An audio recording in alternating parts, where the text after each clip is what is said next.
Donald Trump to ask China to cut financial links with North Korea after trip to South Korea. U.S. President Donald Trump will ask China to cut its financial links with North Korea and to abide by UN sanctions when meeting with Chinese President Xi Jinping in Beijing, a senior White House official said on Wednesday.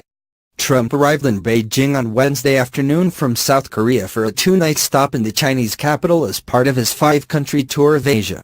The U.S. president was undecided on whether to declare North Korea a state sponsor of terrorism by the end of his trip, the official said, speaking to reporters on board Air Force One.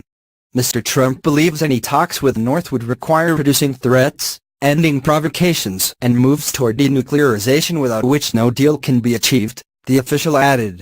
Mr. Trump had previously handed North Korean leader Kim Jong-un a stark warning, telling him that the nuclear weapons he is developing are not making you safer, they are putting your regime in grave danger. Trump used some of his toughest language yet against North Korea in a wide-ranging address in Seoul earlier this week that lodged specific accusations of chilling human rights abuses against Pyongyang.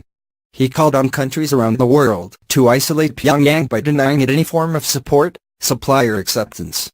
Do not underestimate us and do not try us, Trump told North Korea as he wrapped up a visit to South Korea with a speech to the National Assembly in Seoul before heading to Beijing, where he was making his first official visit.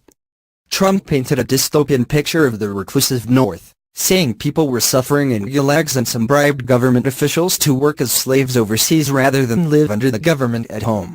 He offered no evidence to support those accusations. Trump's return to harsh, uncompromising language against North Korea came a day after he appeared to dial back the bellicose rhetoric that had fueled fears across East Asia of the risk of military conflict. On Tuesday, Trump had even offered a diplomatic opening to Pyongyang to make a deal,